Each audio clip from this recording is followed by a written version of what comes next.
Billahi minasyaitonir rajim. Bismillahirrahmanirrahim. Assalamualaikum warahmatullahi wabarakatuh.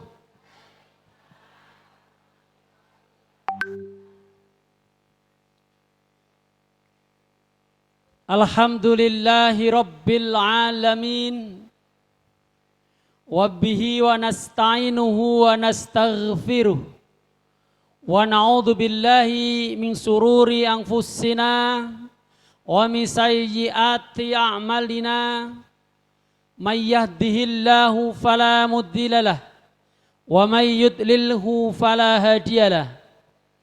Asyhadu an la ilaha illallah wahdahu la syarikalah wa asyhadu anna Muhammadan abduhu wa rasuluhu la nabiyya ba'dah. Alhamdulillahi rabbil alamin. Bapak Ibu jamaah pengausan malam Ahad wonten ing Masjid Al Munajjah Winong Patihan Sidoarjo Sragen ingkang tansah kula hormati. Sumangga kaping sepisan kita tansah ngaturaken puji lan syukur wonten ngarsa dalam Allah Subhanahu wa taala awit kanthi rahmat lan hidayahipun sehingga kita sedaya wonten ing dalu niki tasih saged ngrawuhi pengaosan menika. Mugi-mugi kita sedaya saged mendhet hikmah pengaosan wonten ing dalu punika lan mugi-mugi kita sedaya saged diizinaken Allah benjing mlebet wonten berkanipun Allah taala. Amin ya rabbal alamin. Alhamdulillahirabbil alamin. Bapak Ibu, kaping kalihipun sumangga sholawat lan salam mugi tansah katur dhateng junjungan kita, suri tauladan kita, Nabiullah Muhammad sallallahu alaihi wasallam ingkang panjenenganipun sampun betos zaman menika saking minadz-dzulumati ilan nur. Bapak Ibu jamaah rahimakumullah, kaping tiganipun sumangga kerukunan kita, persatuan kita mugi-mugi kanthi rukun lan kanthi kita junjung ukhuwah menika insyaallah umat Islam saged sareng-sareng jihadu fisabilillah, saged sareng-sareng anggen kita dakwah Islamiyah wonten ing kampung lan masyarakat kita. Bapak Ibu jamaah rahimakumullah, dateng Kiai Haji Muhammad Bilal selaku takmir Masjid Al Munajjah ingkang tansah kula hormati, lan malih-malih dateng Al Ustad Oman Suratman LC saking Jakarta ugi ingkang kula hormati, lan sedaya Bapak Ibu jamaah ingkang sampun rawuh wonten ing dalu menika ingkang tansah kula hormati ugi. Bilih kula badhe maosaken adicara wonten ing pengaosan dalu menika. Bilih adicara ingkang sepisan nggih menika pembukaan, lajeng kaping kalih waosan ayat-ayat suci Al-Qur'an. Bilih mangke badhe kapimpin dening Al Ustad Amir Mahmud saking Asalam. Bilih adicara ingkang salajengipun inggih menika mangke sambutan tunggal saking panjenenganipun Bapak Kiai Haji Muhammad Bilal, lan ingkang adicara salajengipun inti pengaosan mangke insyaallah badhe kawedhar saking panjenenganipun Bapak Al Ustad Oman Suratman saking Jakarta. Bapak Ibu jamaah rahimakumullah, pramila nyuwun dhateng Allah Subhanahu wa taala ridhonipun lan kelancaranipun pengaosan dalu niki. Pramila monggo kita awiti kanthi maos suratul Fatihah sesarengan. Al-Fatihah. أعوذ بالله من الشيطان الرجيم بسم الله الرحمن الرحيم الحمد لله رب العالمين الرحمن الرحيم مالك يوم الدين إياك نعبد وإياك نستعين اهدنا الصراط المستقيم صراط الذين أنعمت عليهم غير المغضوب عليهم ولا الضالين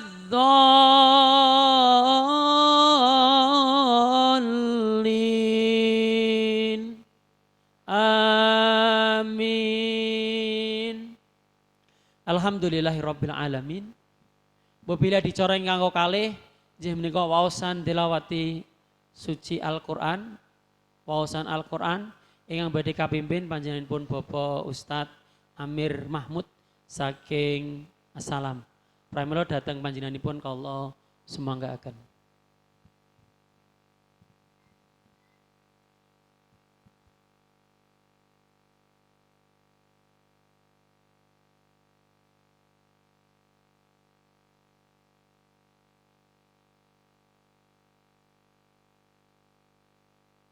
Assalamualaikum warahmatullahi wabarakatuh.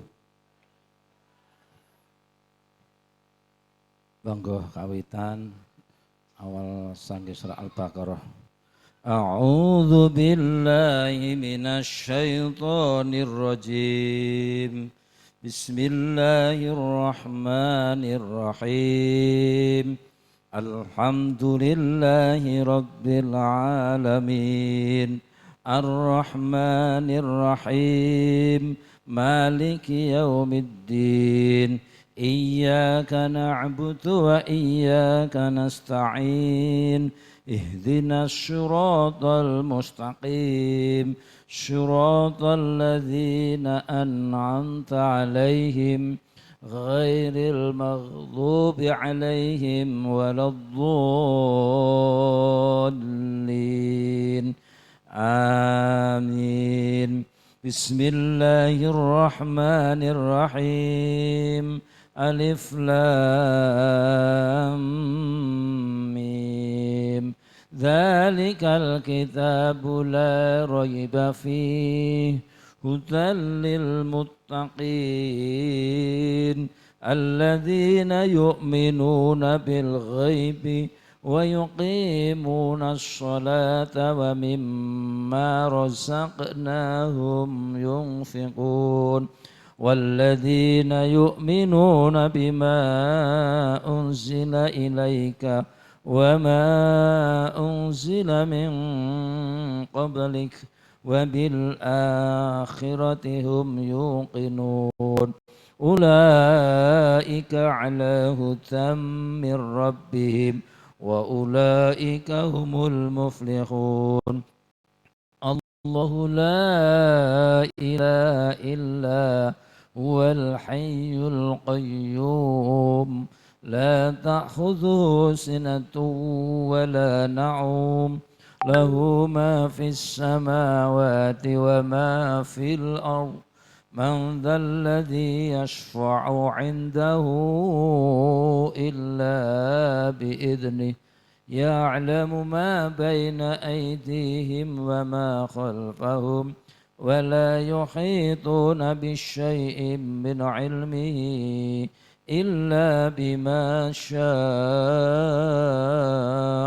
وسع كرسيه السماوات والأرض ولا يؤوده حفظهما وهو العلي العظيم لا إكراه في الدين قد تبين الرشد من الغي ومن يكفر بالطاغوت ويؤمن بالله فقد استمسك بالعروة الوثقى لا انفصام لها والله سميع عليم الله ولي الذين آمنوا يخرجهم من الظلمات إلى النور والذين كفروا أولياؤهم الطاغوت يخرجونهم من النور إلى الظلمات أولئك أصحاب النار هم فيها خالدون لله ما في السماوات وما في الأرض وإن تبدوا ما في أنفسكم أو تخفوه يحاسبكم به الله ويغفر لمن يشاء ويعذب من يشاء والله على كل شيء قدير آمن الرسول بما أنزل إليه من ربه والمؤمنون كل آمن بالله وملائكته وكتبه ورسله لا نفرق بين أحد من رسله وقالوا سمعنا وأطعنا غفرانك ربنا وإليك المصير لا يكلف الله نفسا إلا وسعها لها ما كسبت وعليها ما اكتسبت ربنا لا تؤاخذنا إن نسينا أو أطعنا ربنا ولا تحمل علينا إسرا كما حملته على الذين من قبلنا ربنا ولا تحملنا ما لا طاقة لنا به واعف عنا واغفر لنا وارحمنا أنت مولانا انصرنا على القوم الكافرين صدق الله العظيم سبحان الله والحمد لله ولا إله إلا الله والله أكبر ولا حول ولا قوة إلا بالله العلي العظيم. Katen minangka pambuka pengawasan dalu punika cekapi assalamualaikum warahmatullahi wabarakatuh.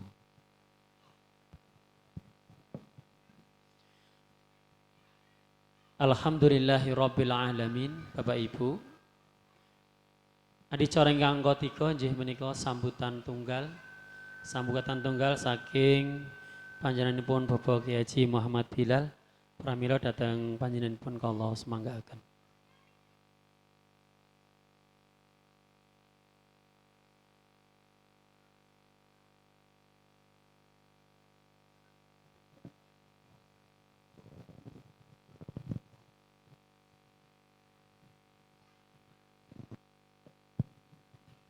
Assalamualaikum warahmatullahi wabarakatuh. Alhamdulillahi rabbil alamin. Nahmaduhu wa nasta'inuhu wa nastaghfiruh. Asyhadu an la ilaha illallah wa asyhadu anna Muhammadan abduhu wa rasuluh. Allahumma salli wa sallim wa barik ala Muhammad wa ala alihi wa ashabihi ajma'in amma ba'du. Alhamdulillah Bapak Ibu sayanipun niki mlebet minggu ingkang nomor sekawan. Alhamdulillah berarti jadwal sing direncana insyaallah saged lumampah terus. Lucune Bu, nek pas pengajiane paringi terang. Jan nikmat tenan. Nek wis do kondur tekan omah, lagi udan. Yo awe ta kuwi jan bener-bener ketara banget nek Gusti Allah kuwi nresnani tenan yang awake dhewe Allahumma. Lucu meneh ora jadwal pengajian. Ning udane iki nglimpi. Nyedai sahur, banjire tekan latar masjid mriki niku. Alhamdulillah. Apa-apa banjiro banyu alhamdulillah. Mila nggo digunakake sing tenan niki ngepasi saprotelon sing nomor 3 nggen wulan Ramadan tur insyaallah niki malam malam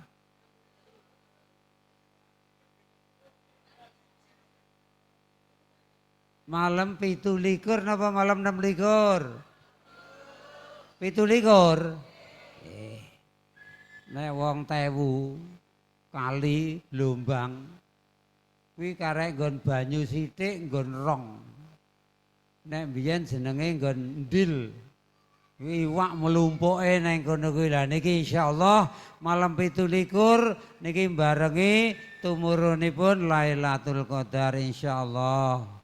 Jadi diniati iki ya iktikaf, ya taklim, ya golek Lailatul Qadar, muga-muga diijabahi Allah Subhanahu wa taala. Lailatul Qadar tahun niki muga-muga Gusti Allah ngowahi takdire negara Republik Indonesia. Muga-muga diowahi takdire dadi negara sing baldatun thayyibatun wa rabbun ghafur. Allahumma pemimpinnya sing jujur, agamane sing kuat, gak eneng pemimpin sing nyopet, sing nyolong, sing maling, sing korupsi insyaallah Allahumma. Lah niki kula aturke kerawuhan Ustadz ing Jakarta. Ya najan duwe dalem ning masaran ning asli tetasese niki Ustadz Jakarta mula monggo kemawon niki kahane kados ngeten open-opene mbae ya ngene iki pun monggo tambahi ilmu sing kira-kira manfaati donya akhirat insya. Kita wiwiti ndonga nyuwun ilmu bismillahirrahmanirrahim. Allahumma alimni min ilmika wa hikmatika innaka antal alimul hakim. Amin ya rabbal alamin. Assalamualaikum warahmatullahi wabarakatuh.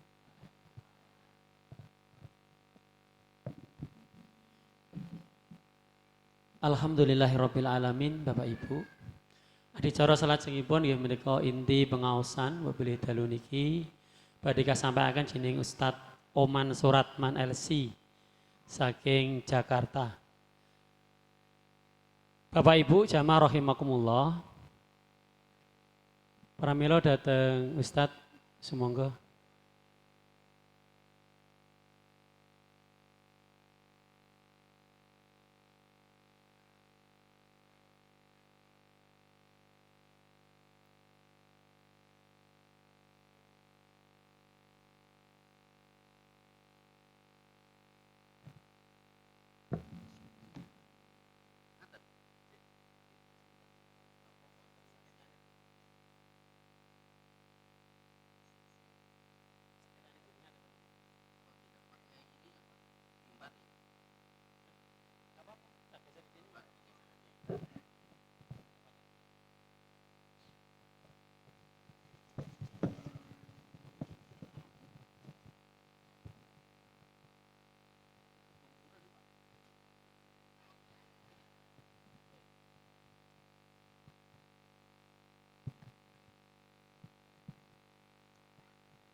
Assalamualaikum warahmatullahi wabarakatuh.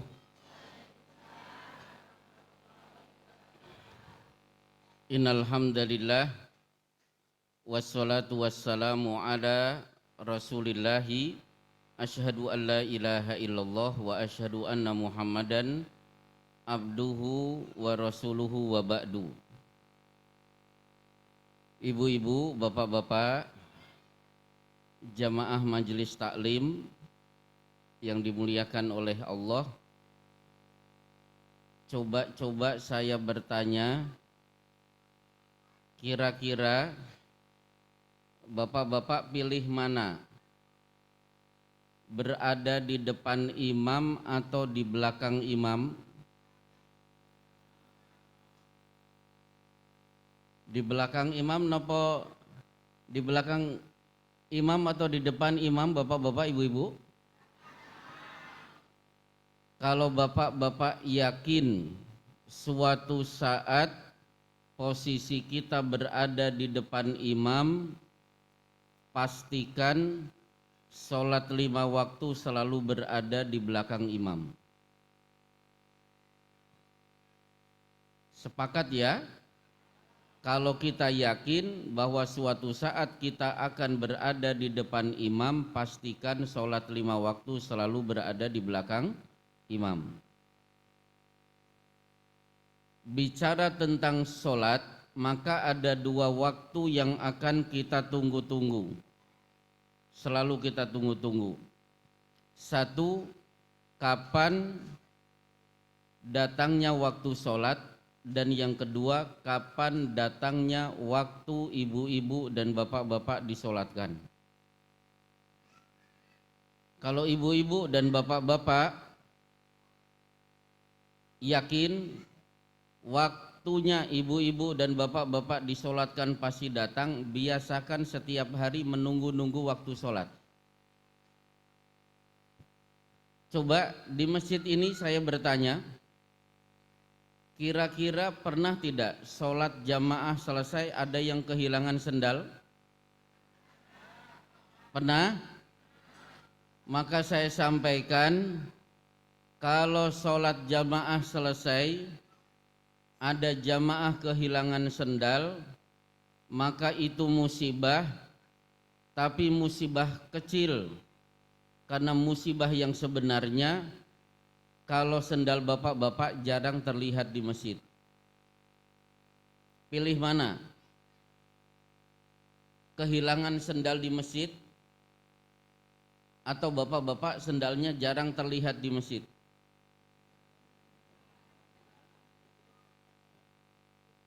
Pertanyaan ketiga, saya tanya lagi.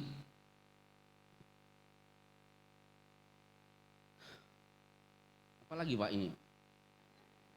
Oh ya, buat pantes-pantes. Pertanyaan ketiga,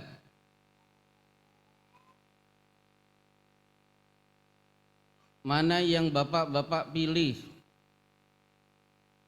Pergi ke masjid sendirian atau pergi ke masjid di antar tonggo Teparu 1 RT? Pergi sendirian.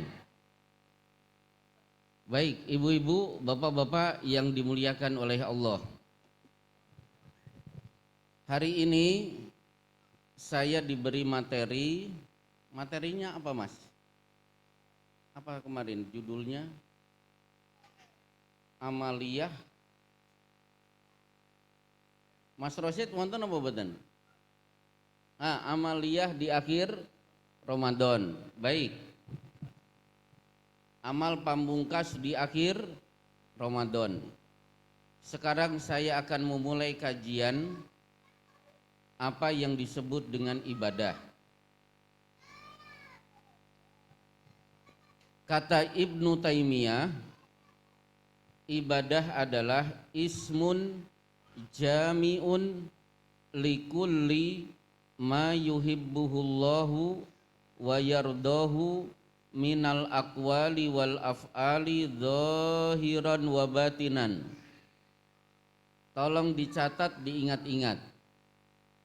Ibadah adalah apa saja yang dicintai dan diridhoi oleh Allah baik ucapan maupun perbuatan yang nampak maupun tersembunyi.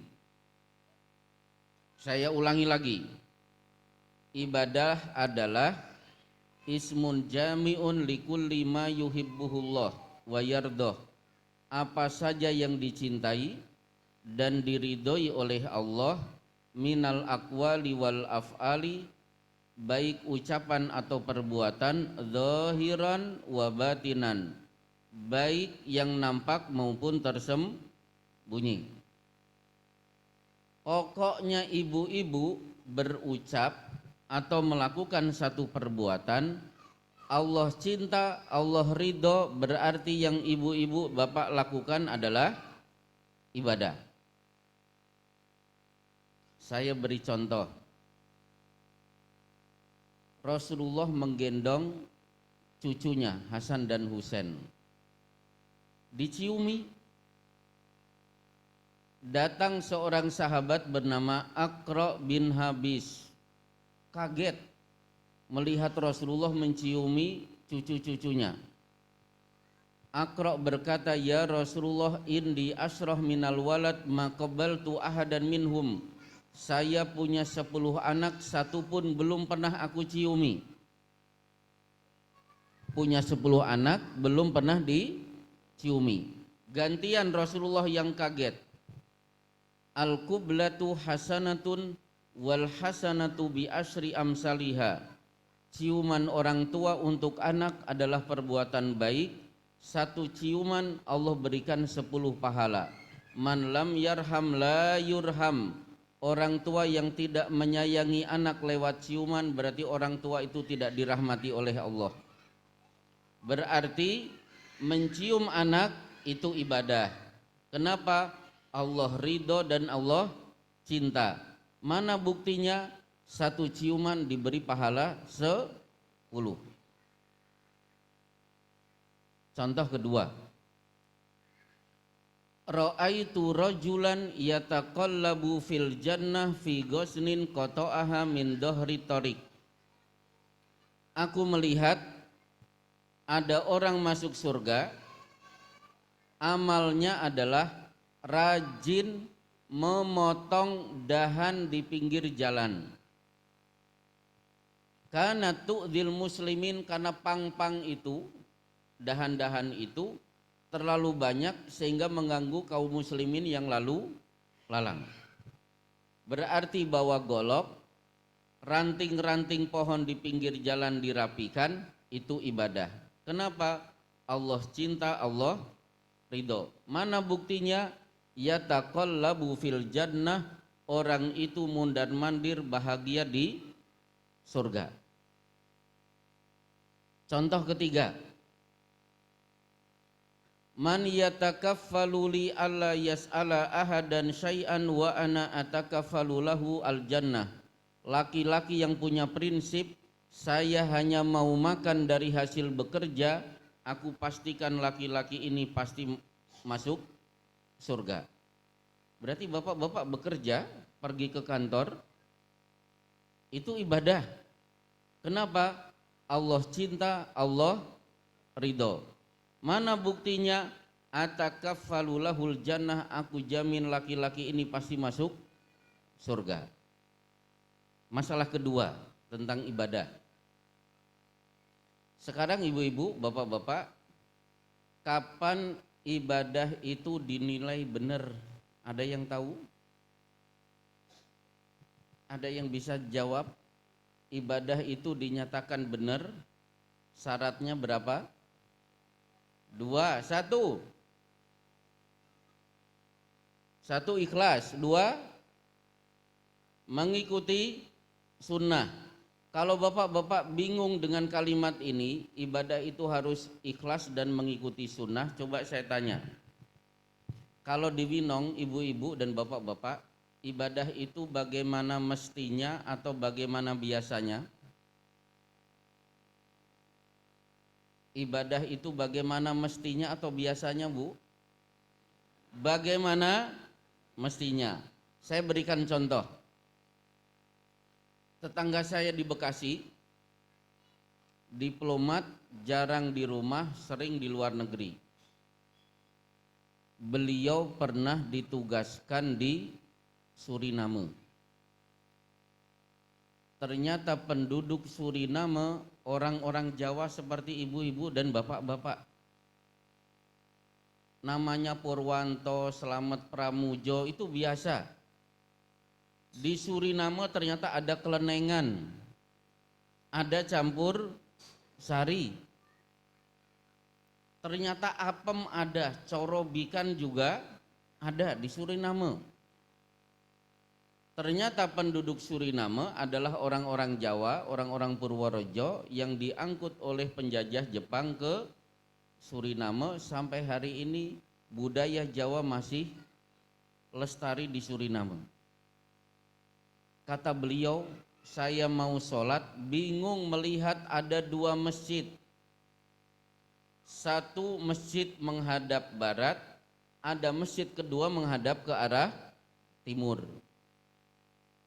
Kenapa masjid menghadap ke arah barat? Karena masjid ini berdiri pertama kali di Suriname, didirikan oleh orang-orang Purworejo yang pertama kali.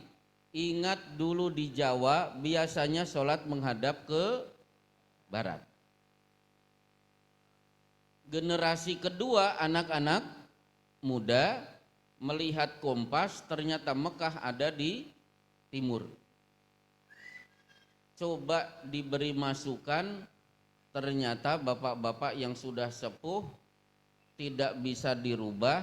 Dulu biasanya sholat menghadap ke arah barat, maka sekarang tetap ke arah barat. Sekali barat tetap barat. Terpaksalah anak-anak muda mendirikan masjid kedua menghadap ke arah timur.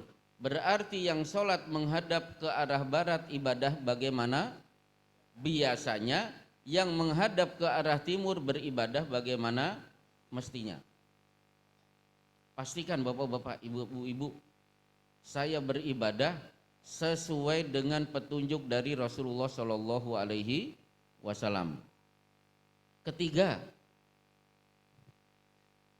ibadah apa yang paling afdol menurut jamaah Majelis Taklim di Winong? Ibadah apa yang paling bagus, paling diridhoi, paling dicintai oleh Allah, paling besar pahalanya? Bu, jawabannya apa bu? Baca Quran. Berarti baca Quran lebih besar pahalanya daripada sholat. Apalagi jawabannya? Sholat. Berarti sholat pahalanya mengalahkan jihad fisabilillah. Dah, ada jawaban lain? Sodakoh, berarti sodakoh pahalanya lebih besar daripada birrul walidain. Jawaban ibu-ibu, insya Allah hampir benar. Kalau saya menembak burung hampir kena, kena tidak Pak? Berarti tidak kena, hampir benar. Benar atau tidak Bu berarti? Berarti salah. Baik, tolong diingat-ingat, semoga ibu-ibu, bapak-bapak tidak lupa.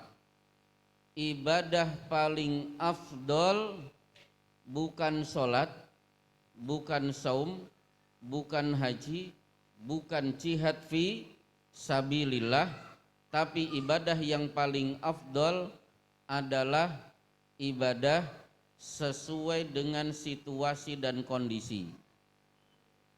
Dah, itu ibadah yang paling afdol. Contoh, bapak-bapak mau pergi ke masjid, sholat 5 waktu, pahalanya 27 derajat. Ketika berangkat di sungai ada anak kecemplung. Mana yang lebih afdol? Mengejar pahala 27 derajat pergi ke masjid atau nyemplung sungai tolong si anak? Berarti bukan sholat Pak. Ibadah paling afdol nyebur sungai tolong si anak. Kalau anak selamat berarti mendapatkan pahala man ahyan nasa faka'annama ahyan nasa jami'a. Satu orang diselamatkan pahalanya menyelamatkan seluruh manusia di dunia. Berarti tolong dipahami, ibadah paling afdol bukan sholat, tapi tergantung situasi dan kondisi. Dokter bedah jantung, dada sudah disobek, jantung siap dikeluarkan, tiba-tiba adzan berkumandang. Mana yang dipilih? Melanjutkan operasi atau nyuwun pangapunten kepada pasien, saya mau sholat terlebih dahulu? Menyelesaikan pasien itu lebih afdol. Coba Rijalul Atfa, tim pemadam kebakaran, sedang nyemprot kasus kebakaran di pasar, adzan berkumandang. Boleh tidak tim pemadam kebakaran nyuwun pangapunten Pak, ini sedang ada waktu sholat sampun manjing, akhirnya semprotannya ditinggal, nanti dilanjutkan ba'da sholat. Nah, ibadah yang paling afdol bukan pergi sholat, tapi ibadah paling afdol saat itu menyelesaikan semprotannya. Maka perlu saya sampaikan, menjamak sholat itu tidak ada hubungannya dengan safar. Jamak sholat kaitannya dengan situasi dan kondisi. Maka Rijalul Atfa, tim pemadam kebakaran boleh menjamak zuhur dan asar. Dokter bedah jantung boleh menjamak maghrib dan isya. Jadi ibadah paling afdol itu bukan sholat. Ibu-ibu sedang saum Senin Kemis, tamu datang, kelihatan bercucuran keringat, perutnya kempes, berarti lapar. Mana yang paling afdol? Dihidangkan makanan dan minuman? Monggo silahkan Bapak Ibu dimakan, diminum. Maaf saya sedang saum. Atau yang kedua, disodorkan makan dan minum, kemudian makan bersama tamu. Makan bersama tamu itu lebih afdol. Jadi tolong jangan dipahami ibadah yang paling afdol selalu baca Quran, selalu sholat.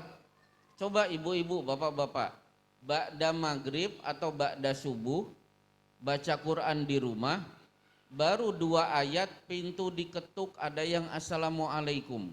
Mana yang lebih afdol? Terus baca Quran sampai 1 juz, tamu pulang, atau Quran ditutup, pintu dibuka, tamu disambut. Yang paling afdol Quran ditutup, sambut si tamu, memuliakan tamu. Kata Rasulullah, man kana yu'minu billahi wal yaumil akhir fal yukrim doifahu. Siapa yang beriman kepada Allah dan hari akhir, cirinya kalau dia memuliakan tamu. Berarti memuliakan tamu itu juga ibadah. Baik, 3 masalah sudah selesai, ibadah yang paling afdol. Nah, kemudian masalah keempat. Coba saya tanya kepada bapak-bapak, pernah tidak bapak-bapak, ibu-ibu mendengar masuknya surga itu bukan karena amal tapi karena rahmat? Pernah ya? Ibu-ibu dan bapak-bapak nanti masuk surga bukan karena amal tapi karena rahmat. Maksudnya bagaimana? Maksudnya begini. Coba bapak-bapak target meninggal dunia di usia berapa? 80 cukup ibu-ibu? Coba yang di sini yang 80 siapa? Tunjuk jari. Yang 70? Ada yang 70 ibu-ibu? Pinten Bu? Yuswone? Oh masih lama. 50 masih lama insya Allah. Baik. pura-puranya ibu-ibu meninggal dunia di usia 80 tahun. Kira-kira dari 80 tahun waktu efektif bernilai ibadah berapa tahun? Terpotong mainan HP, terpotong ngalamun, terpotong jalan-jalan. Taruhlah ibu-ibu punya waktu bagus, nilainya ibadah 40 tahun. Akhirnya ibu-ibu masuk surga. Senang-senang selama 40 tahun, begitu 40 tahun kata Allah silahkan keluar karena ibu dulu beramalnya cuma 40 tahun. Ternyata amal 40 tahun di surga khalidina fiha abadan, kekal di dalamnya. Itu bukti bahwa ibu-ibu masuk surga bukan karena amal tapi karena rahmat. Baik, saya berpesan di ujung Ramadan, pastikan bapak-bapak dan ibu-ibu ketika nanti meninggal dunia, bapak-bapak adalah orang yang amalnya lebih panjang daripada usianya. Saya ulangi, pastikan bapak-bapak kalau nanti meninggal dunia, amal bapak-bapak lebih panjang daripada usia. Maksudnya apa? Saya beri contoh. Nabi Ismail alaihi salam diberi rizki usia sampai 135 tahun. 135 tahun. Udah 135 tahun. Tapi ketika kecil Ismail dipanggil bapaknya, inni ara fil manami anni adbahuka. Ismail, bapak bermimpi menyembelih dirimu, keluarkan pendapatmu tentang mimpi bapak. Kata Ismail dengan mantap, if ma tu'mar satajiduni insyaallahu minas sabirin. Laksanakan wahai ayah, ini perintah Allah, silahkan saya disembelih, insya Allah saya sabar. Keikhlasan Ismail disembelih, semenjak itu setiap tanggal 10 Dzulhijjah Allah perintahkan berkurban. Dan ibadah kurban itu sudah ditunaikan dari dulu sampai sekarang sudah ribuan tahun. Usia boleh 135 tahun, tapi Nabi Ismail mendapatkan pahala setiap tanggal 10 Dzulhijjah dari setiap hewan yang dikorbankan. Berarti Ismail punya amal lebih panjang daripada usia. Contoh kedua, Umar bin Khattab meninggal dunia usia berapa?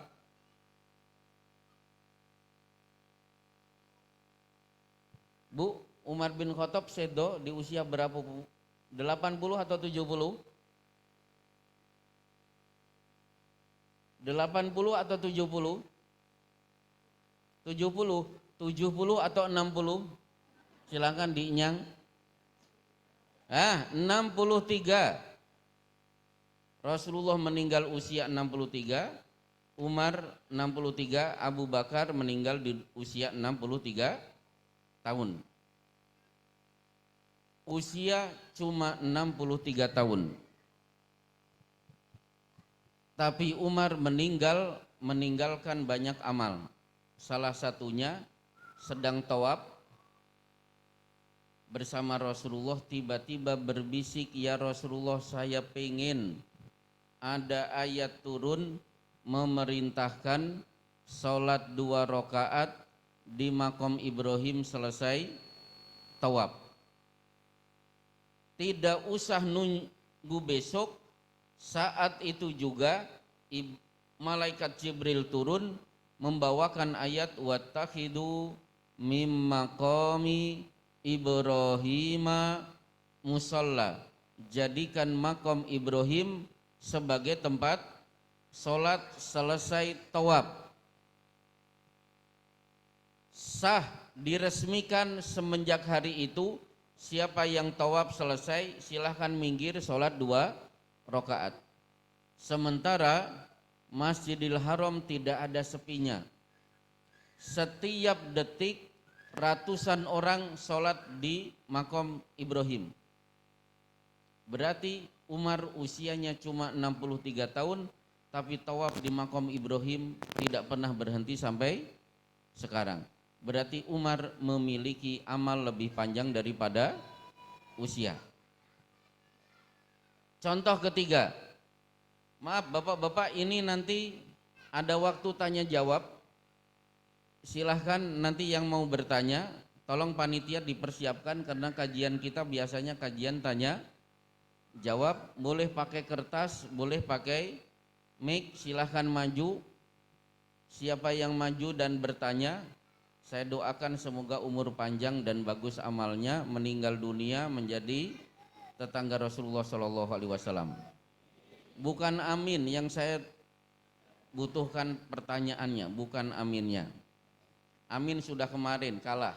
Baik, kita lanjutkan. Coba contoh ketiga. Kitab apa yang paling banyak dibaca kaum muslimin, ranking kedua setelah Quran?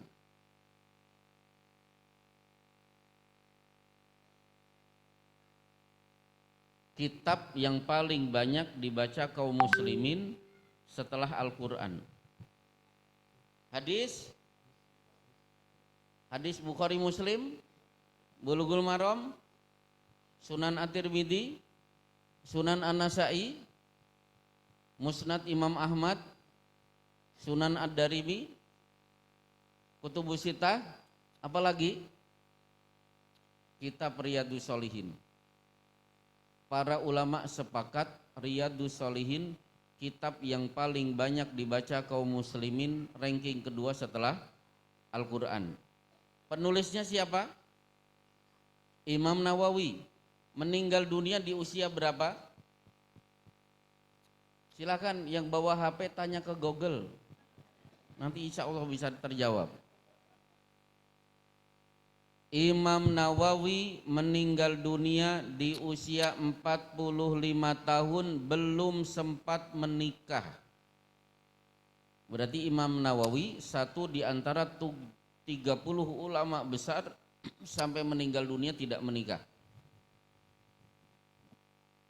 Usia 45 tahun, meninggal dunia, tapi meninggalkan Riyadhus Shalihin. Di Jakarta saya punya 4 tempat kajian Riyadhus Shalihin. Dulu di pesantren Riyadhus Shalihin tiap hari dibaca. Berarti Imam Nawawi selalu mendapatkan pahala dari setiap ada majelis taklim yang membahas kitab Riyadhus Shalihin. Usia boleh 45 tahun, Riyadhus Shalihin sudah ribuan tahun dibaca oleh kaum muslimin. Baik, contoh terakhir dan yang paling hebat, orang yang amalnya lebih panjang daripada usianya adalah Rasulullah Muhammad sallallahu alaihi wasallam. Tadi yang sholat tarwih, saat sholat tarwih berarti Rasulullah mendapatkan pahala dari sekian kaum muslimin yang menunaikan sholat tarwih. Ibu-ibu sekarang sedang duduk di majelis taklim, duduk di atas tanah, meskipun siapa tahu besok sudah ada di bawah tanah. Duduknya ibu-ibu dan bapak-bapak saat ini Rasulullah mendapatkan pahalanya. Bahkan wajib sepakat nama yang paling banyak disebut tiap hari di dunia ini sampai sekarang, tidak ada yang tidak kecuali nama Muhammad sallallahu alaihi wasallam. Adzan. Kapan lagi? Iqamat. Apalagi? Duduk tahiyat. Kapan lagi? Setiap hari Jumat banyak yang membaca salawat. Setiap kajian hadis qala Rasulullah sallallahu alaihi wasallam. Ketika mayit diturunkan ke liang lahat, dibaca apa? bismillahi wa ala millati Rasulillah. Mayit sudah dikubur, ditinggal sanak kerabat, malaikat munkar dan nakir datang. Pertanyaan kedua, siapa nabimu? Menggelegar, menggema nama Muhammad sallallahu alaihi wasallam di alam kubur. Berarti Allah sudah menepati janjinya kepada Rasulullah ketika turun wa rafa'na laka dzikrak. Surat lam yakunil atau surat idzal bu? Wa rafa'na laka dzikrak.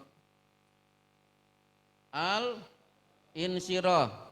Wa rafa'na, kami pasti angkat derajatmu wahai Muhammad, laka dzikrak, dengan cara namamu akan disebut terus menerus tanpa henti. Sampai hari ini Rasulullah nama beliau tidak akan berhenti disebut-sebut. Usia 63 tahun tapi amal beliau lebih panjang daripada umurnya atau usianya. Akhirnya ibu-ibu, bapak-bapak, sebagai penutup sebelum tanya jawab, mumpung ibu-ibu dan bapak-bapak masih hidup, kalau bisa melaksanakan ibadah sedikit tapi efektif. Tolong tunjuk jari yang belum pernah melihat Ka'bah langsung. Ibu-ibu yang belum pernah melihat Ka'bah. Nate Bu, ten Ka'bah. Sampun. Dereng. Ya. Bagi yang belum terbayang untuk melihat Ka'bah karena belum haji, karena hari ini di Bekasi tempat tinggal saya, kalau nyetor ONH pergi ke bank, bukti setoran dibawa, datang ke Departemen Agama, maka Departemen Agama akan mengucapkan selamat Bapak Ibu, insya Allah 30 tahun yang akan datang Bapak akan berangkat menunaikan haji. Bagaimana bagi yang belum berangkat haji? Man shollas subha fi jama'atin thumma qa'ada fi majlisihi yadhkurullaha hatta tatlu asyamsu kana lahu ajru hajjatin wa umratin tamatan. Salat subuh berjamaah, tidak keluar untuk zikir sampai srengenge meletek, matahari betul terbit, salat 2 rakaat suruk, pahalanya haji umroh 3 kali. Apalagi contoh ibadah yang efektif? As-sa'i alal armalah kal qaim alladzi la yaftur was-shaim alladzi kal qaim alladzi la yarkud was-shaim alladzi la yaftur. Ikut menyantuni janda pahalanya setara dengan tahajud non-stop tidak pernah berhenti, saum sunnah tidak pernah berbuka sepanjang hidupnya. Jadi silahkan ibu-ibu, bapak-bapak, kalau tetangganya ternyata ditinggal mati suami, ini kesempatan saya punya pahala tahajud saum non-stop sampai mati. Jadi yang menyantuni janda sudah tidak usah sholat tahajud, nggak usah Senin Kemis. Jadi amal yang efektif tapi sedikit tapi sangat efektif. La ilaha illallah wahdahu la syarikalah lahul mulku wa lahul hamdu wa huwa ala kulli syai'in qadir. 10 kali pahalanya setara membebaskan keturunan Nabi Ibrahim dari statusnya sebagai budak. Cukup, insya Allah kita tunggu. Siapa yang mau bertanya silahkan maju. Mic-nya disiapkan. Kalau ada yang bertanya, saya doakan yang bertanya khairun nasi man tala umruhu wa hasuna amaluhu. Sebaik-baik manusia umur panjang dan bagus amalnya. Dan semoga yang bertanya saya doakan bagian dari as'aluka murafaqataka fil jannah, menjadi tetangga dekat Rasulullah SAW. Baik, pertanyaan pertama. Alhamdulillah. Assalamualaikum warahmatullahi wabarakatuh. Waalaikumsalam warahmatullahi wabarakatuh. Nyuwun pirsa nyuwun nasihat. Raosipun kepengin sanget anggenipun nindakaken ibadah niku kanthi istiqomah. Namun rasanya istiqomah itu berat. Maka cara bagaimana untuk cara ibadah itu tetap istiqomah, Ustaz. Terima kasih. Assalamualaikum warahmatullahi wabarakatuh. Waalaikumsalam warahmatullahi wabarakatuh. Ibu-ibu dan bapak-bapak mungkin tahu laki-laki Bani Israel yang membunuh 99 orang. Akhirnya genap ditambah 1 menjadi 100. Tapi tetap pengen bertobat. Apa nasihat seorang ulama kepada laki-laki ini? Intolik ila ardi kada wa kada fa inna hunaka unasun ya'budunallaha fa'budillaha ma'ahum wa la tarji ila ardika fa innaha ardusu. Tugas kamu pindah tempat, pergi ke negeri sana, penduduknya taat kepada Allah, beribadah, berjamaah, bergabung bersama mereka, jangan pulang kembali ke negerimu. Berarti berkumpul dengan orang-orang soleh. Maka Allah berfirman, ya ayyuhalladzina amanu taqullaha wa kunu ma'as shodiqin. Hai orang-orang yang beriman, bertakwalah kepada Allah, tapi ingat, berkumpullah dengan orang-orang yang jujur dengan takwanya. Maka betul kalau Sunan Kalijogo memberi nasihat, wong kang soleh kumpulono, itu cara istiqomah yang benar.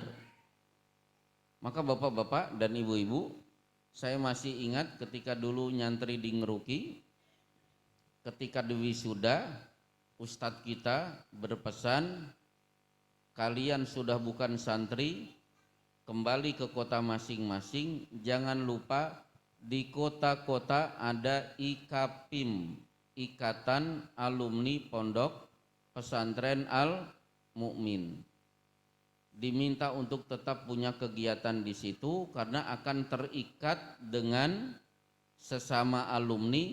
Ingat dengan kebiasaan pondok, dan alhamdulillah alumni yang masih bergabung dengan IKAPIM relatif lebih aman, lebih istiqomah. Beda dengan yang terlepas, tidak mau gabung dengan kita. Jadi apa? Kalau ingin istiqomah berarti bergabung dengan orang-orang soleh. Alhamdulillah pertanyaan pertama terjawab. Pertanyaan kedua, ada pertanyaan fikih? Ada pertanyaan, Mas. Ini peserta itikaf di Masjid An-Nur. An-Nur ditinggalkan karena yang ceramah juga meninggalkan An-Nur. Akhirnya kesini juga. Silakan. Ya, bismillahirrahmanirrahim. Mohon petunjuknya Ustadz. Ya. Tadi diajarkan bahwasanya kita itu beribadah yang singkat tapi pahalanya banyak. Ya. Nah, di sini kita berhubungan di akhir bulan Ramadan dan kita harapkan malam Lailatul Qadar. Nah, yang saya tanyakan, sejak kapan pahala Lailatul Qadar itu dihitung? Apakah sejak habis maghrib kita berbuat untuk beribadah atau seperti apa? Itu yang Baik. pertama. Yang kedua, amalan apa yang sekiranya simpel tapi banyak pahalanya di malam tersebut? Terima kasih.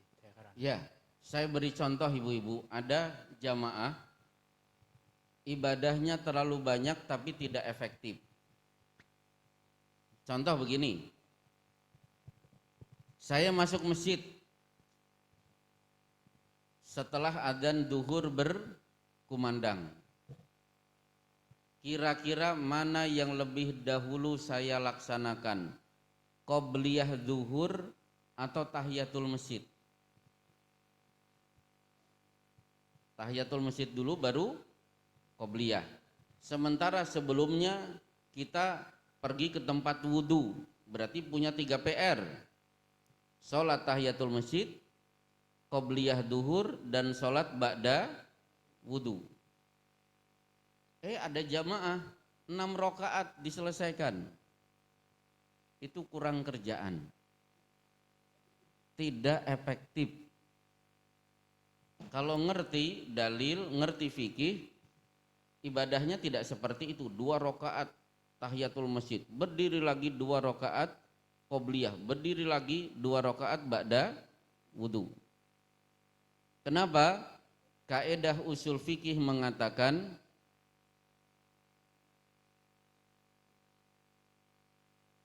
idza istama'a ibadatani min sinfin wahidin dakhalat ihdahuma alal ukhra.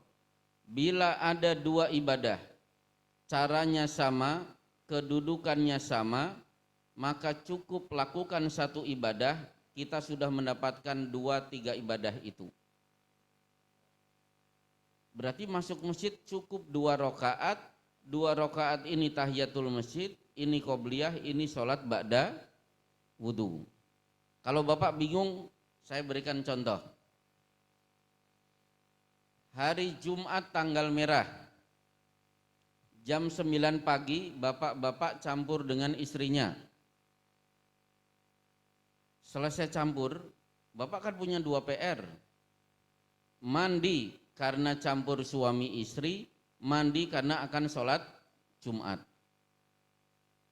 Apa ada bapak-bapak masuk, gebiar-gebiur, keramas, handukan, keluar, masuk lagi, gebiar-gebiur, keramas 2 kali.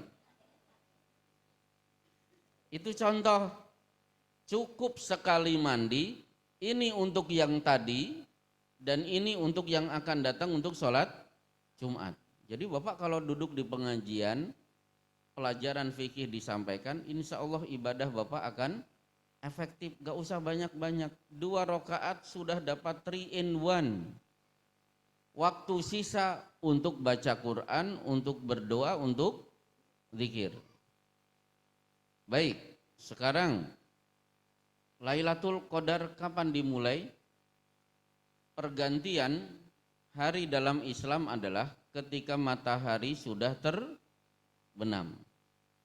Lailatul Qadar sudah mulai berjalan, salamun hiya hatta matla'il fajar. Keselamatan Allah akan sebarkan sampai terbitnya fajar, sampai adzan subuh berkumandang. Ibadah apa yang paling bagus pada malam Lailatul Qadar? Man qama Lailatul Qadri imanan wahtisaban ghufira lahu ma taqaddama min dzanbih. Banyak salat malam pada Lailatul Qadar, Allah ampuni dosa-dosa masa lalu. 2, inna anzalnahu fi lailatin mubarakah, di surat Hamim wal kitabil mubin. Di surat Al-Qadar, inna anzalnahu fi lailatil qadar, kami turunkan Al-Quran pada malam yang penuh keberkahan. Berarti ibadah utama selain sholat malam adalah banyak-banyak baca Quran. Pertanyaan ketiga, tinggal 2 penanya terakhir. Silakan ibu-ibu mau bertanya. Tapi sebelumnya saya tanya kepada bapak-bapak, duduk nyender itu bagus atau tidak, Bu? Bagus. Yang duduk bersandar tolong jangan dirubah. Alal aroiki muttaqiun, penghuni surga duduk bersandar di dipan-dipan. Jadi belum masuk surga tapi duduknya sudah seperti gaya penghuni surga ya. Jadi bagus menyandar. Jangan dirubah. Ibu menyandarkan, Bu, jangan dirubah. Duduk dengan tenang. Saya dari tadi sudah menyandar. Udah, ada pertanyaan lagi? Ibu, silakan, Bu. Mbak, ya udah mau Mbak, Mbu sama saja, yang penting bertanya. Silakan. Bismillah. Izin bertanya, Ustadz. Ya. Bagaimana hukum merapatkan shaf ketika sholat? Apakah antara laki-laki dan perempuan itu beda? Karena di mayoritas masjid itu merapatkan shaf itu bukan kakinya yang merapat, akan tapi sajadahnya yang merapat. Syukron, jazakumullah khairan. Baik. Rasulullah Shallallahu Alaihi Wasallam bersabda, Ra'aitu syaitana yadkhulu min khilalis saf ka'annaha al-hadafu. Aku melihat setan menyelinap di saf yang renggang di antara kaki-kaki kalian, di mana bentuk setan itu persis seperti bentuk kambing kecil. Kalau bahasa Winongnya apa Bu, kambing kecil? Bentuknya seperti cempe. Berarti dari hadis ini, rapat itu apa? Kaki. Kalau kaki tidak rapat, berarti di situ ditempati oleh setan. Bukan ditempati cempe, ditempati setan, Bu. Setan yang bentuknya seperti cempe. Selesai ya, rapat kaki. Ada pertanyaan lain? Ya, ada. Satu. Ibu-ibu ada? Udah, habis? Terakhir, bapak-bapak. Remaja. Oh, remaja, silahkan. Apa perlu dijodohkan aja sekalian? Insya Allah. Asmone sinten Mas? Pak Lukman. Sebutkan. Lukman, usia 21. Pas saya menikah di usia 21. Dan sebaik-baik menikah itu di bulan Syawal. Bulan Syawal tinggal 3 hari lagi. Silahkan. Bismillah. Assalamualaikum warahmatullahi wabarakatuh. Waalaikumsalam warahmatullahi wabarakatuh. Izin bertanya Ustadz, Ya. mungkin ini masalah yang saya sendiri masih ragu-ragu atau masih belum menemukan jawaban yang pasti. Tentang masalah sholat sunnah tahiyatul masjid Ustadz. Kan kalau tidak salah itu ada larangan untuk tidak melaksanakan sholat sunnah ketika matahari itu terbenam atau terbit. Sedangkan Rasulullah SAW bersabda, "Idza dakhala ahadukumul masjida fala tajlis hatta yusolli rokaatain." Itu bagaimana Ustaz? Ya, baik. Dijawab oleh Syekh Abdullah Abdurrahman Al-Bassam di kitab Taisirul Alam Syarah Umdatil Ahkam. Jadi begini, dilarang sholat ketika matahari terbenam, pas matahari terbit, pas matahari di atas kepala kita, termasuk dilarang sholat ba'da subuh dan ba'da asar. Kecuali as-sholawatu dzawatul asbab, sholat yang memiliki sebab, boleh ditunaikan pada waktu-waktu terlarang. Semua as-sholawat dzawatul asbab, sholat yang memiliki sebab, boleh ditunaikan pada waktu terlarang. Contoh apa? Ini jenazah mau diberangkatkan ke makam. Ternyata sebelum asar jenazah sudah ada di masjid. Akhirnya kita sholatkan ba'da asar. Boleh tidak? Boleh. Kenapa? Sholat jenazah adalah sholat yang memiliki sebab. Kenapa Bapak sholat lagi? Ini ada sebabnya. Sebabnya apa? Ini ada jenazah. Maka di Masjidil Haram sholat jenazah ada ba'da duhur, ba'da asar, ba'da isya, ba'da maghrib, ba'da isya, dan ada juga sholat jenazah ba'da subuh. Maka yang pernah pergi ke Masjidil Haram setelah selesai sholat, paling semenit atau 2 menit, biasanya muadzin akan mengucapkan as-salatu 'alal amwat yarhamukumullah. Mari kita sholatkan mayit, semoga kita semuanya dapat rahmat Allah.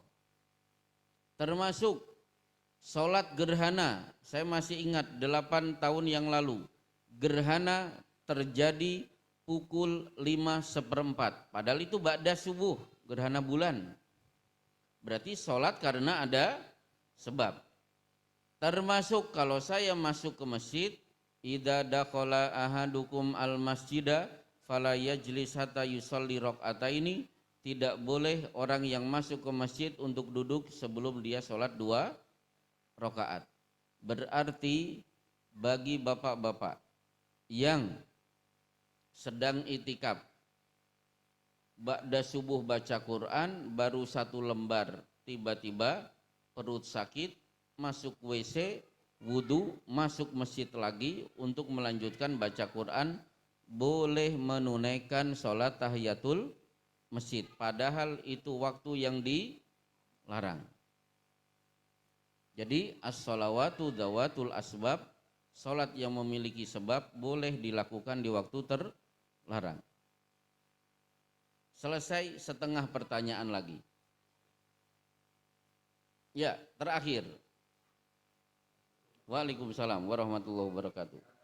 Saya mempunyai seorang mertua yang dulu ketika belum pikun dia aktif sholat, tetapi setelah umurnya mungkin hampir kemarin sampai mencapai 90-an, terus menurut kita itu udah pikun, jadi sholatnya tuh seingatnya Ustadz.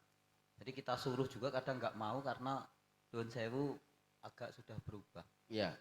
Dan itu hukumnya seperti apa atau bagaimana menurut Islam? Terus amalan apa bagi anak-anaknya yang bisa membantu secara maksimal untuk membantu amal orang-orang yang sudah meninggal, Ustaz? Terima kasih. Baik, alhamdulillah. Pertanyaan terakhir bagus. Jadi wallahu khalaqakum wallahu khalaqakum tsumma yatawaffakum wa minkum may yuraddu ila ardalil umur. Allah ciptakan kalian, ada di antara kalian yang wafat ketika usia masih muda, tapi ada yang diberi umur sampai usia pikun.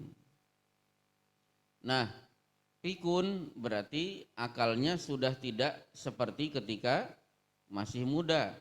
Maka orang ini termasuk anil majnuni hatta yaqila. Orang gila sampai dia berakal kembali. Orang yang pikun sudah tidak berakal. Nah, orang yang pikun tentu sudah tidak kenal sholat. Termasuk begini, jangankan sholat. Ada ibu-ibu itu mengeluh kepada saya, ternyata suaminya sudah pikun, duduk di sampingnya, suaminya mengatakan, kamu siapa? Kue sopo kalau bahasa winongnya. Sakit tidak bu? Wah, loro hati luar biasa. Ibu itu sambil nangis. Suami sudah tidak kenal istrinya. Itu kan pikun. Saya tanya, sholat tidak? Jangankan sholat, dengan saya saja tidak kenal, tidak tahu. Maka orang-orang yang pikun masuk kepada hadis idza maridul abdu aw safara kutiba lahu makana ya'malu muqiman sahihan. Terjemahan bebasnya, orang yang pikun meskipun tidak sholat, tidak saum, tidak baca Quran, pulsa sholat, pulsa saum, pulsa baca Quran tetap berjalan. Karena dulu ketika masih muda dia rajin sholat, rajin saum, rajin bersedekah.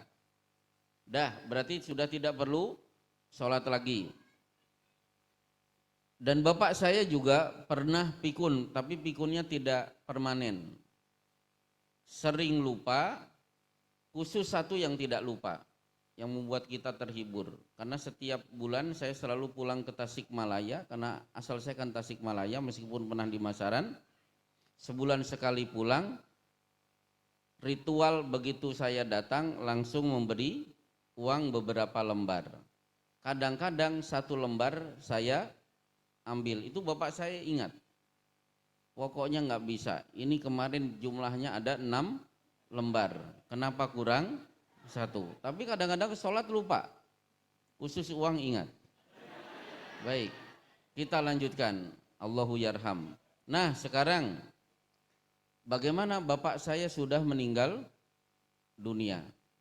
Mungkin kita bisa melaksanakan hadis, ya Rasulullah, inna ummi tuwfiya inna ummi uktutilat nafsuha. Ibu saya mati mendadak. Mati mendadak bagus tidak bu? Tidak bagus. Mautul fuja'ah ahdatu asib. Mati mendadak itu mati yang disayangkan. Karena belum sempat berwasiat, belum sempat minta maaf, belum sempat menyelesaikan urusan, ujuk-ujuk sudah meninggal dunia. Maka kalau bisa jangan mati mendadak. Ya greges-greges dulu gitu, watuk-watuk dulu, persiapan, utang-utang sudah lunas, wasiat, pesan-pesan meninggal dunia. Itu bagus. Afalaha ajrun intasaddaqtu 'alaiha, apakah saya sebagai anak kalau bersedekah atas nama ibu, apakah ibu saya mendapatkan pahala? Kata Rasulullah singkat, na'am. Jadi silakan bersedekah. Ya Allah, wakaf 1 juta untuk pembangunan masjid, berikan pahala ini kepada ibu saya. Hadis Sahih Muslim. Tapi dari sekian amal soleh terbaik untuk orang tua yang sudah wafat, ini tolong diingat-ingat, karena bapak-bapak kan sudah banyak meninggal dunia orang tua kita. Inna abarrol birri an yasilar rajulu wudda abihi. Sebaik-baik bakti anak untuk orang tua yang sudah wafat, kalau si anak memberi hadiah kepada teman-teman orang tua kita. Oh, bapak saya akrab dengan Pak Satpam, sesekali kirim makanan buat Pak Satpam. Itu bakti terbaik. Dan saya tambah lagi, salah satu bakti yang baik dari anak untuk orang tua, di kitab At-Tadhkirah fi Ahwalil Mauta Imam Al-Qurtubi, inna a'malakum tu'radu ala asyairikum minal mauta. Amal perbuatan anak-anak sesekali Allah akan tampakkan kepada orang tuanya di sana. Kalau anak-anaknya soleh diperlihatkan oleh Allah, istabsyaru, orang tua kita di sana bahagia. Ternyata anak-anak yang ditampakkan oleh Allah ternyata tidak ada yang beres. Ke pengajian tidak pernah karena punya prinsip nek eling ora kober, nek kober ora eling. Itu kan repot orang seperti ini. Nek kober ora eling. Nek kober ora. Tahu ya Bu ya? Ya. Kalau orang tua melihat anaknya seperti ini, orang tua dengan penuh kesedihan akan mengatakan, Allahumma la tumithum hatta hadaitahum kama hadaitana. Ya Allah, jangan matikan anak-anak kami sebelum Engkau memberikan hidayah kepada mereka sebagaimana hidayah itu Engkau berikan kepada kami dulu di dunia. Jadi bahagiakan orang tua karena dengan cara banyak beramal soleh, karena amal soleh akan diperlihatkan oleh Allah kepada orang tua kita yang sudah meninggal dunia. Insya Allah kapan-kapan ibu-ibu, bapak-bapak, kita akan bahas khusus tentang kematian, mumpung ibu-ibu masih hidup, bapak-bapak masih berada di atas tanah, mengantisipasi kalau sudah berada di bawah tanah, khusus kematian sudah dikuasai dengan baik.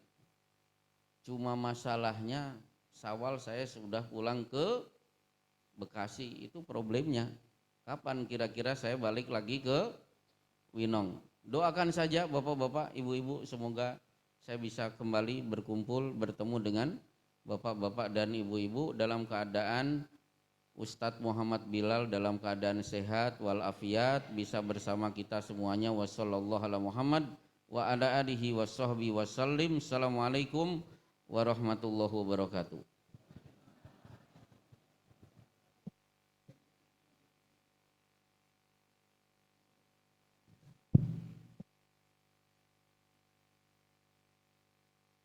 Alamin. Matur suwun. Ustadz Oman Suratman LC dari Jakarta yang telah menyampaikan beberapa hal dan sekaligus tanya jawab yang luar biasa. Bapak Ibu, informasi kagem jamaah, insya Allah benjing dalu niku malam Senin ya. Malam Senin mangke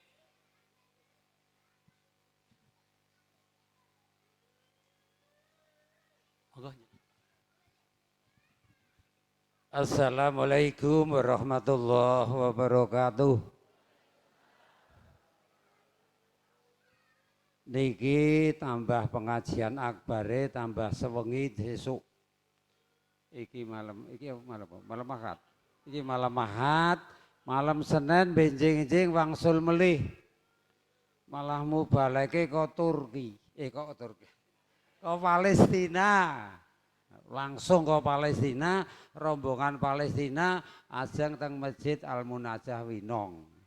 Siji ndongkengke nyejarahke critake kahanan Palestina, sing nomor loro bares kuras bloko suto ya nek iso karo golek dana. Lah awake dhewe mumpung ene wong Palestina rene, awake dhewe gak sah rono, awake dhewe arep urun pira gak sah macam-macam, nek niku sesuk diaturi rawuh kabeh sangu umplung. Kok umplung? Sangu apa? Yes, bismillah lah. Ki jihate awake dhewe mumpung wong Palestina do rene ngoten nggih mawon niki ngoten. Ngoten nggih Ibu nggih. Nggih napa nggih? Bapak-bapak. Insyaallah nggih. Nggih, pun niki niate jihate Palestina. Nek donga kunute wis siap hari masuk donga perkawis Palestina. Niki mawon tambahan pengumuman sekali lagi malam Senin ba'dal tarweh tetap melempak pengawasan nonton mriki di samping menika mangke menyambut kedatangan tim Palestina. Kula kinten saking kula cekap pengeten, saking kula assalamualaikum warahmatullahi wabarakatuh.